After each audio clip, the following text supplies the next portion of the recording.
Punchline, 18h-19h, Olivier de Kerenfleck sur Europe 1.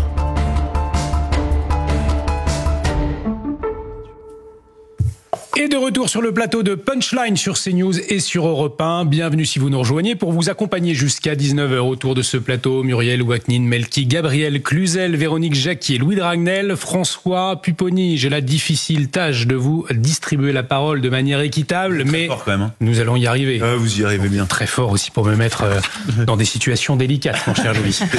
En tout cas, je vous propose que nous nous intéressions à présent à la Nouvelle-Calédonie avec ce constat. La visite d'Emmanuel Macron hier à Nouméa avait un objectif, je vous le rappelle, sortir de la violence, relancer le dialogue.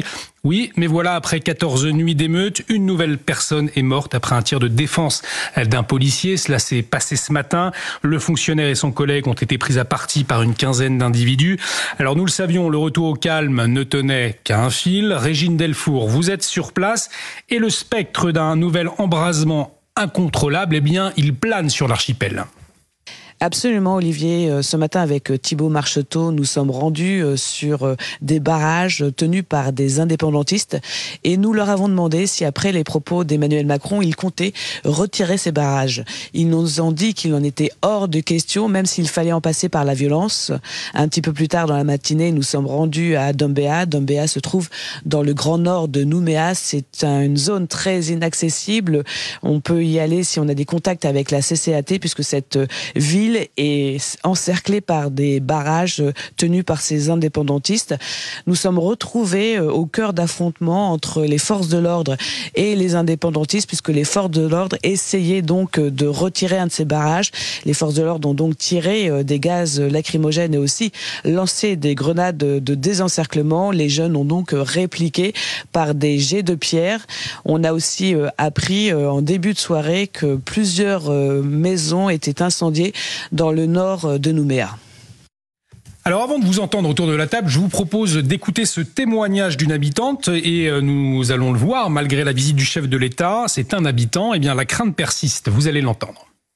Non, malheureusement, on ne peut pas encore parler d'apaisement total puisqu'on a toujours des quartiers et des zones qui sont enclavées, dans lesquelles on ne peut pas pénétrer. Donc, et qui plus est, donc les gens ne peuvent pas sortir pour aller se ravitailler et circuler librement. Donc, non, pour l'instant, on est encore au même stade qu'avant la venue du président de la République.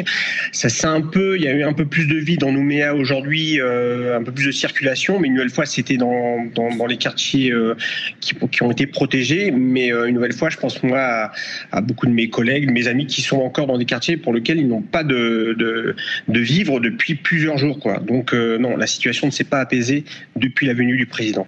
Nous le constatons, Véronique Jacquier, la parole présidentielle n'aura pas apaisé visiblement la situation sur place. C'était au fond prévisible. Oui, le président de la République, visiblement, veut gagner du temps. Alors, pour rebondir sur les témoignages que nous venons d'entendre, il faut savoir que Nouméa, c'est une ville qui est très, très étendue et très résidentielle. Et que, de toute façon, les Kanaks, dont notamment les jeunes qui sont sur les barricades, sont vraiment établis dans des quartiers bien précis. C'est-à-dire qu'on retrouve le syndrome que l'on a en métropole, avec des banlieues qu'on ne sait plus gérer, dans lesquelles on ne pénètre plus, et qui sont finalement des territoires conquis. D'ailleurs, eux, ils disent que c'est leur Kanaki. Ils sont en Kanaki, ils ne sont pas en France. Ensuite, pour rebondir sur ce que disait Régine Delfour, elle parlait à un moment des barricades qui étaient tenues par la cellule de coordination des actions de terrain, la CCAT. Il faut savoir que cette cellule, elle est née en fin 2023, donc c'est tout récent, et que c'est un ersatz en fait du FLNKS qui était l'interlocuteur principal jusqu'à présent. Chaque fois que le feu couvait en Nouvelle-Calédonie, il y avait les représentants des indépendantistes, le FLNKS, et puis de l'autre côté, évidemment, ceux qui voulaient rester français. D'un côté, les Kanaches et les Caldoches. Ouais. Et cette cellule-là, le CCAT, ils sont extrêmement radicalisés. On a le sentiment qu'après la visite d'Emmanuel Macron, rien n'est fait pour renouer le dialogue avec ces gens-là. Donc, en fait, j'ai le sentiment que le président de la République veut laisser pourrir la situation, dit aux acteurs de terrain, débrouillez-vous.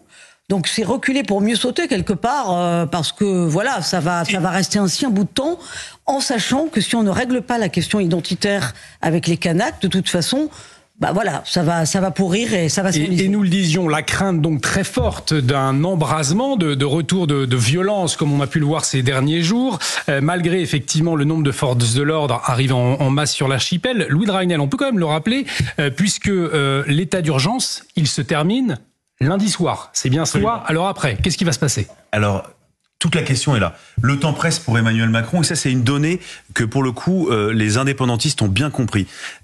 Emmanuel Macron leur a expliqué, il faut qu'on se mette autour de la table, et à partir du moment où vous levez tous les barrages, eh bien moi je lève l'état d'urgence. Sauf que ceux qui tiennent les barrages savent très bien que passé lundi soir, Emmanuel Macron n'aura d'autre choix s'il veut prolonger l'état d'urgence que de soumettre au Parlement le prolongement de cet état d'urgence. Sauf que aujourd'hui, Emmanuel Macron n'a aucune envie de convoquer les députés, les sénateurs de manière exceptionnelle pour organiser un grand débat à nouveau et qu'on parle à nouveau pendant au moins une journée du problème calédonien, où le gouvernement va se prendre encore une fois une volée de bois vert au Parlement. On va parler que de ça. Il faut une majorité. Je pense qu'il pourrait l'avoir compte tenu de l'état sécuritaire de l'île, et globalement personne ne se dirait bon, on laisse tomber la Calédonie. Mais donc ça peut devenir un sujet politique pour Emmanuel Macron.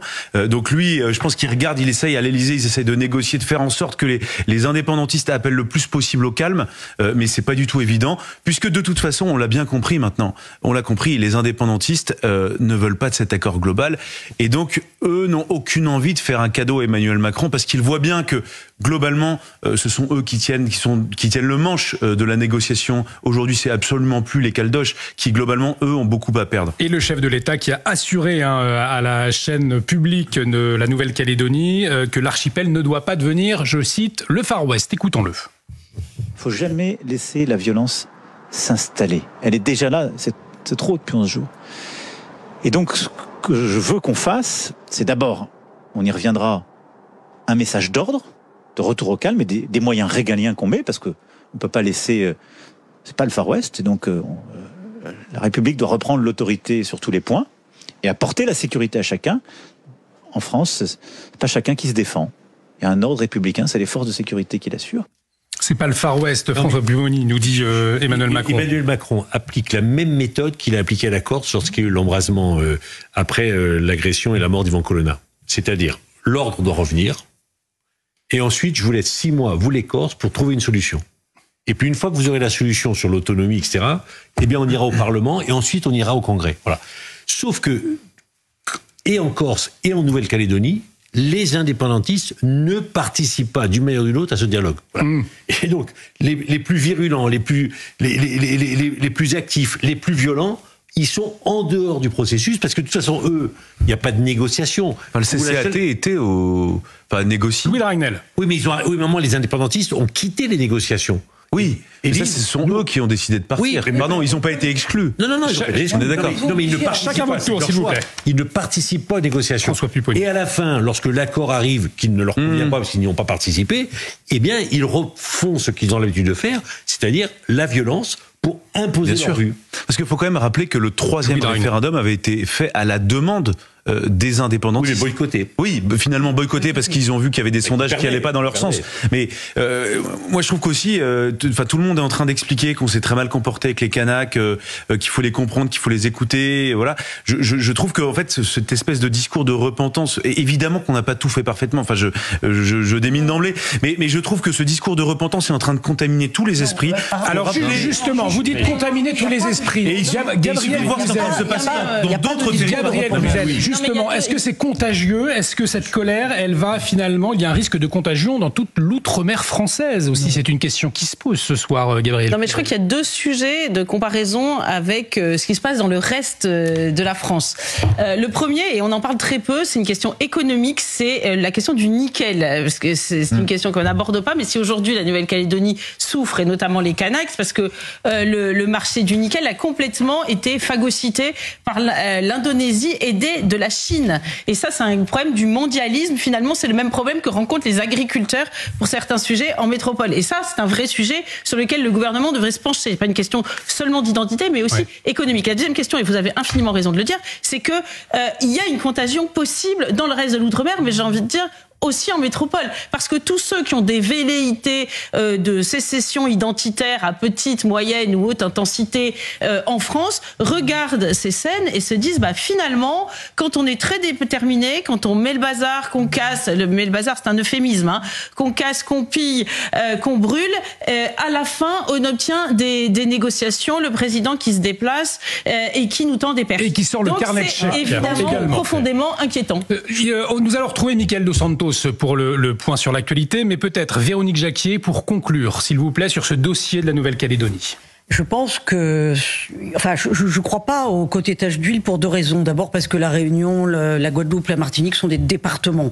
La Nouvelle-Calédonie, c'est un territoire d'outre-mer et on leur a laissé entendre qu'on pouvait prendre le chemin vers l'indépendance. Alors, on a fait quoi? Les Kanaks ont entendu qu'on voulait bien leur faire comprendre. Non, mais par exemple, on a mis sur place non, mais par exemple, on a mis sur place un congrès qui a quand même des droits législatifs. Donc, c'est un territoire d'outre-mer, c'est pas un département. Donc, il y a eu un petit peu mal donne dans les. Allez, il est 18h30 sur CNews et Europe 1. Je pense que la situation en Nouvelle-Calédonie est quand même très particulière à la Nouvelle-Calédonie. 18h30 sur CNews et Europe 1, si vous nous rejoignez, le point sur les toutes dernières actualités. Mickaël Dos Santos nous a rejoint.